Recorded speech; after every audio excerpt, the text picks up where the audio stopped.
Jadi masa depan keluarga, masa depan satu etnis atau suatu suku, bangsa, gereja, dan lain itu ditentukan oleh kualitas anak-anak mereka saat ini. Tapi sayangnya gini nih, kondisi banyak anak di Indonesia saat ini, banyak anak ya, walaupun tidak semua. Pertama masih tinggi dan salah satunya adalah stunting. Tinggi, Sumatera Utara termasuk yang tinggi angka stunting. Kemudian angka putus sekolah itu juga banyak. Anak jalanan bahkan sampai pengemis itu banyak. Rokok, miras, dan narkoba. WHO mengaitkan rokok dengan segala jenis penyakit. Jadi kalau anak-anak kecil sudah merokok, maka sangat besar ancaman bagi kesehatannya. Kalau kesehatannya terancam, maka segala sesuatunya menjadi terancam. Itu pertama. Lalu yang menjadi hal yang sangat memprihatinkan saat ini adalah pergaulan bebas dan hamil di luar nikah. Itu tinggi sekali, bahkan angka boleh dikatakan angka aborsi, ya. Akhir ini apa jadinya kalau terjadi pergaulan bebas, kehamilan yang tidak diinginkan? Salah satunya menjadi aborsi atau perkawinan. Adiksi gadget, saya termasuk praktisi yang sudah bosan dengan kasus-kasus adiksi gadget pada anak-anak. Riset membuktikan bahwa yang namanya adiksi sangat-sangat merusak otak ya. Bahkan satu riset mengatakan kerusakan otak adiksi pornografi begitu itu jauh lebih berbahaya, jauh lebih merusak daripada kerusakan otak yang diakibatkan oleh adiksi narkoba. Ini tadi yang saya sebut adiksi seks dan pornografi. Jadi kita juga sudah banyak tangani kasus-kasus masih kecil sudah adiksi terhadap seks ya. HIV dan AIDS ini juga angkanya tinggi pada anak-anak, termasuk pada orang Batak. Gangguan kesehatan mental sangat-sangat serius saat ini. Jadi kalau kita pergi ke pusat-pusat rehabilitasi perawatan kesehatan mental, banyak kita jumpai di sana anak-anak orang Batak. Apa? Kasus bunuh diri ya. Saya sudah cukup sering diundang hanya gara-gara kasus bunuh diri yang terjadi pada anak-anak. Lagi-lagi ini juga kasusnya banyak terjadi pada orang Batak.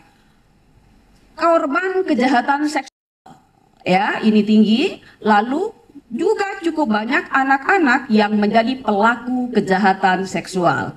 Flexing yaitu perilaku pamer secara berlebihan. Ini juga sudah terjadi pada anak-anak, apalagi keluhan-keluhan bahwa anak-anak sekarang tingkat sopan santun dan etikanya rendah, tidak tahu lagi bagaimana bertutur kata kepada orang yang lebih tua, kepada orang yang punya relasi tertentu dengannya, begitu ya. Daya juang rendah, resiliensinya rendah, dikit-dikit mudah frustasi, begitu ya, dikit-dikit mudah menyerah, manja. Nah ini dia, jadi daya juangnya rendah, sangat-sangat bergantung kepada orang tuanya. Yang ke-16 saya catat adalah korban kekerasan, baik itu bentuknya fisik ya, Undang-Undang Perlindungan Anak mengatakan korban kekerasan itu termasuk fisik, psikis, seksual, pengabaian atau penelantaran, termasuk bullying. Banyak anak-anak kita itu menjadi pelaku dan korban bullying. Kemudian adalah anak-anak dengan penyakit terminal, misalnya kanker. Ini juga masalah yang sangat serius. Masalah serius berikutnya adalah anak penyandang disabilitas, begitu. Ini juga banyak anak yang berkonflik dengan hukum, yakni mereka anak yang menjadi pelaku tindak pidana, lalu anak yang menjadi korban tindak pidana. Jadi saya mencatat ada sekitar setidaknya ada 21 kondisi anak di Indonesia yang masuk dalam kategori bermasalah atau patologi sosial. Penyebabnya apa? Kalau dari hasil wawancara, begitu ya, asesmen sederhana yang dilakukan, penyebabnya itu pertama, ekonomi dan kemiskinan itu sering dijadikan kambing hitam. Karena miskin, nggak sekolah. Karena miskin, gizi buruk. Karena miskin, mesti kerja. Karena miskin, begini, begitu.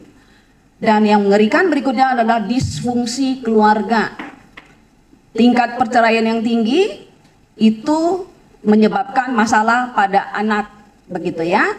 Minimnya keteladanan orang tua, pendidikan karakter yang tidak ditanamkan, penyalahgunaan gadget dan internet. Sekarang tidak lagi kita bisa melihat anak-anak berlari-larian bermain bersama kawan-kawannya. Jarang kita melihat anak-anak naik pohon, sekarang semuanya gadget.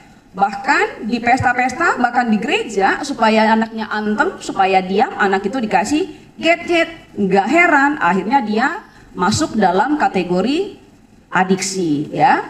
Pergaulan bebas dan buruknya perlindungan terhadap anak itu buruk, ya.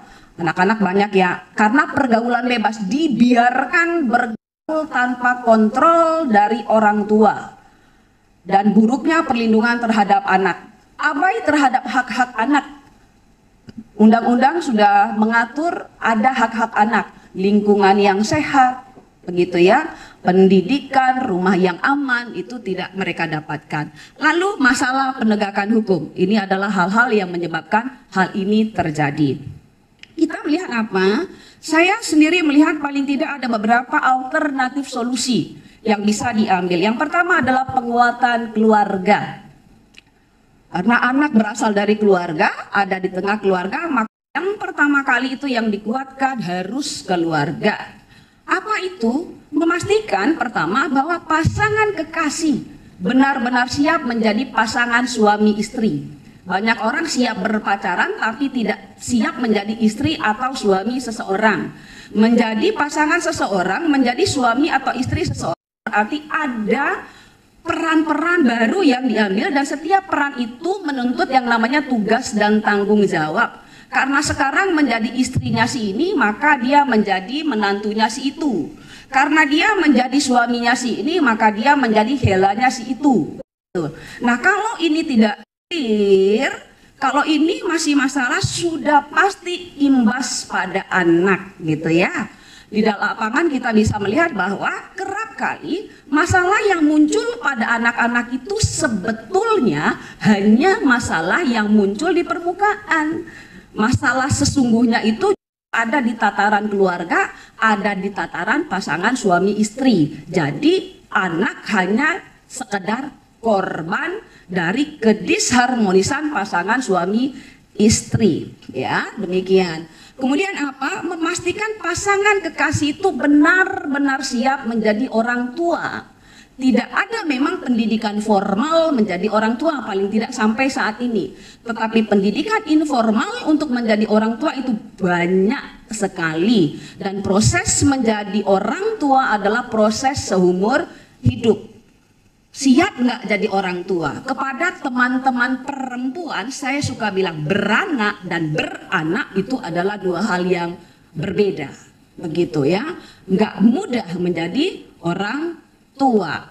Bagaimana kalau anaknya modelnya seperti ini? Bagaimana kalau anaknya modelnya seperti itu? Bagaimana kalau anaknya menyandang kebutuhan khusus? Tentu pendekatannya benar-benar berbeda. Di sini di dalam mengambil solusi itu, maka ada pihak-pihak yang punya peran strategis bahkan amat sangat penting. Pertama adalah peran keluarga inti dan keluarga besar, begitu ya. Apalagi kalau contoh ya, katakanlah orang Batak, dibentuknya satu keluarga baru, katakan pernikahan, tidak semata-mata itu urusan sejoli, tetapi juga menjadi urusan keluarga. Tidak hanya keluarga intinya yakni ayah ibunya, tapi keluarga besarnya, begitu ya.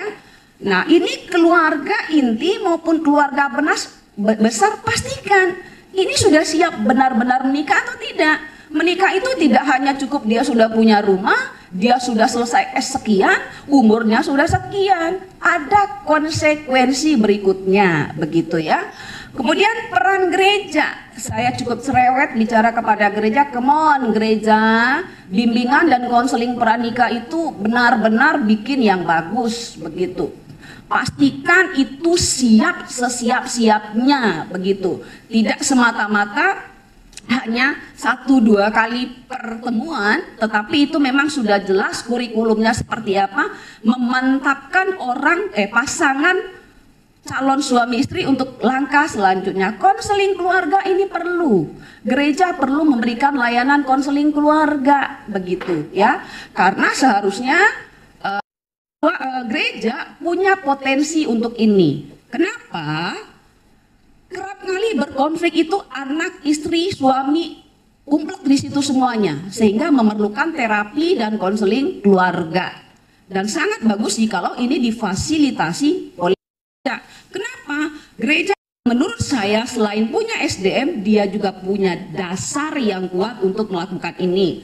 Konseling pastoral, kemudian konseling dan bimbingan pasangan suami istri. Suami istri ini banyak loh konfliknya, aneh-aneh loh konfliknya. Di dalam praktek saya sehari-hari, mereka datang nih pasangan suami istri bawa anaknya. Baru 10 menit kita ngomong, ketahuan ini masalah bukan ada di si anak. Yang ada mereka berkelahi di ruang praktek saya ini suami istri. Ternyata mereka punya masalah yang mereka tidak selesaikan, kenalah ke anak. Kemudian saya juga berpikir lembaga adat itu punya peran penting untuk mempersiapkan keluarga, mempersiapkan pasangan muda, mempersiapkan anak-anak, mempersiapkan semua insan di level usia-usia tertentu. Dan tentu saja adalah negara. Negara punya tanggung jawab hal ini. Bapak Ibu, menurut saya rumah atau keluarga harus menjadi tempat teraman dan ternyaman bagi anak. Kenapa anak lari? Kenapa anak menjadi anak jalanan? Menjadi anak jalanan bukan semata-mata karena miskin loh. Banyak anak orang kaya itu justru jadi anak jalanan karena rumahnya nggak nyaman, karena rumahnya nggak aman. Di sana ada intimidasi, di sana ada perkelahian, di sana ada piring terbang, di sana ada caci maki, di sana ada ekspektasi yang tidak mungkin diraih oleh seorang anak. Di sana ada macam-macam yang membuat anak tidak nyaman sehingga dia pergi keluar rumah. Dulu kalau angkatan saya pergi dari rumah itu keluar rumah. Anak sekarang pergi dari rumah itu dia nggak keluar rumah, masuk kamar dengan handphone. Badannya di kamar, perilakunya, pikirannya, hatinya udah nggak ada di rumah. Ini yang sangat saat ini. Itu tadi. Menjadi orang tua bukan pekerjaan mudah dan bukan pekerjaan sebentar, tapi proses dan tanggung jawab seumur hidup. Itulah orang tua harus dapat menjadi role model atau teladan yang ideal bagi anak. Anak itu belajar melalui apa yang dia lihat, melalui apa yang dia dengar. Kalau apa yang dikatakan ayahnya, yang dikatakan oleh ibunya tidak cocok dengan apa yang mereka lakukan, bubar gerak.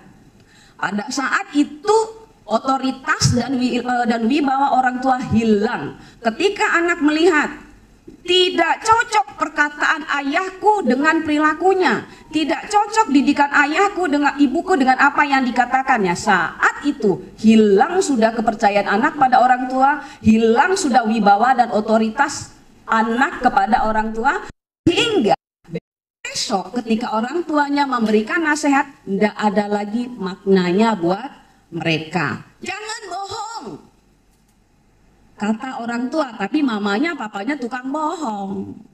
Nah ini hal-hal yang sederhana saja. Pepatah bilang apel nggak jatuh jauh dari pohonnya. Orang Batak bilang dang dau tumis yan bonana dan selanjutnya dan selanjutnya. Banyak yang bilang Bu Susi itu nggak relevan. Saya bilang sampai kapanpun ini relevan. Hanya dalam kondisi ekstrim pohon apel jatuh terguling-guling jauh dari pohonnya. Dalam keadaan yang standar, yang normal sudah dari jatuh tidak jauh dari pohonnya. Seperti apa seorang ayah, demikianlah anaknya. Seperti apa seorang anak, seorang ibu, demikianlah anak-anaknya. Artinya untuk tahu siapa sebuah keluarga, untuk mengetahui informasi tentang suatu keluarga, gampang, lihat aja anaknya. Dengan lihat anaknya, gitulah bapaknya, gitulah ibunya, gitulah kira-kira. Apalagi menurut saya untuk solusinya adalah penegakan hukum. Siapapun pelaku kejahatan seksual pada anak harus dihukum seberat-beratnya sesuai dengan hukum yang ada. Jangan jangan minta anak menanggung dosa orang tuanya. Siapapun itu harus Jangan begini, tulangmu itu, bapakmu itu, opungmu itu, pendetamu itu, lupakan. No, siapapun pelaku kejahatan seksual pada anak harus mendapatkan konsekuensi sesuai dengan hukum yang ada. Kenapa Bapak Ibu? Karena dampak kejahatan seksual pada anak-anak itu nggak main-main. Itu tidak hanya jangka pendek, menengah, panjang, tapi permanen. Itu bisa permanen, fisik saja. Inkubasi HIV itu berapa lama? Dia mengalami kejahatan sekarang, bisa jadi dampaknya itu belasan tahun berikutnya. Ya, itu baru dari fisik yang menyebabkan anak sakit dan kesakitan dan bahkan bisa berujung pada maut. Lalu apa? Lalu gangguan kesehatan jiwa. Riset psikologi sudah membuktikan bahwa mereka yang menerima layanan atau pelayanan pada unit-unit pelayanan gangguan kesehatan jiwa itu banyak sekali diisi oleh mereka-mereka yang waktu kecil mengalami trauma, salah satunya trauma yang terjadi karena kejahatan seksual. Berikutnya, mereka yang pernah mengalami kejahatan seksual ketika kecil berpotensi melakukan kejahatan yang sama kelak. Jadi kalau sekarang dia disodomi, maka begitu masuk usia remaja, begitu dia dewasa, dia berpotensi menjadi pelaku yang sama ya, dalam bentuk yang sama. Apalagi kalau dia tidak ada proses pemulihan, kemarahan, kebencian itu bisa mendrive dia untuk melakukan kejahatan yang sama. Apalagi efeknya, berperilaku seksual yang tidak sehat dan menyimpang. Ini juga sangat-sangat bisa dijelaskan secara ilmiah begitu ya. Kalau dia pernah disodomi, begitu hormon seksualnya berkembang ketika dia masa remaja, maka orientasi seksualnya sangat mungkin menjadi kepada yang sejenis. Berikutnya adalah anak harus dididik. Ini bukan excuse sebagai orang Kristen, saya tahu persis di Alkitab banyak sekali ayat-ayat yang mengatakan bahwa anak itu harus dididik, dan saya yakin itu berlaku selanjutnya. Orang tua adalah pendidik pertama dan utama. Sayangnya saat ini banyak yang melimpahkan tanggung jawab sebagai pendidik pertama dan utama itu kepada sekolah. Merasa sudah memasukkan anak ke sekolah yang bagus, sekolah yang mahal, jadi peran, tugas, tanggung jawab mendidik anak dilimpahkan ke sekolah atau kepada guru sekolah minggu. Tidak bisa gitu. Guru maupun guru sekolah minggu hanya mitra orang tua di dalam mendidik anak. Kemudian rumah adalah sekolah pertama dan utama. Sekolah itu bisa dipindahkan ke rumah, makanya ada yang namanya homeschooling. Sekolah dipindahkan ke rumah, tapi rumah itu tidak bisa dipindahkan ke sekolah. Bagi saya tidak masalah anak tidak sekolah, yang penting dia mendapat pendidikan. Kenapa? Karena pendidikan itu bisa dilakukan di rumah. Sekali lagi seperti program-program homeschooling yang banyak diminati kalangan-kalangan atas dan tertentu itu merujuk daripada rumah adalah sekolah pertama dan utama. Segala sesuatu dimulai dari rumah. Mau anak sopan, mau anak rajin, murah hati, punya karakter yang bagus, maka itu harus dilakukan di rumah. Kemudian anak itu punya hak-hak yang harus dipenuhi. Dia punya hak untuk sehat, dia punya hak untuk mendapat pendidikan yang bagus. Gimana kita mau berikan hak kepada mereka? Dia masih kecil, kesehatannya masih rentan, lalu kita merokok di sampingnya. Itu sebetulnya salah satu bentuk pelecehan terhadap hak-hak anak begitu. Apa? Selain kesehatannya, ketika dia melihat semua orang dewasa yang ada di dekat dia merokok, dia tahu, pikir, oh iya, maka saya akan melakukan perilaku yang sama. Apalagi tutur kata yang tidak diatur sesuai dengan usia anak, bercanda sembarangan itu di dekat anak-anak, mendiskusikan yang berat-berat dalam tanda kutip itu di dekat anak, dia dengar, lalu dia ulangi kata itu, lalu dia lakukan hal tersebut. Anak harus dilindungi dari segala bentuk kekerasan. Tidak ada excuse terhadap apapun yang namanya kekerasan terhadap anak. Terima kasih, mungkin itu paparan yang bisa sampaikan. Saya serahkan kepada itu. Thank you. Baik.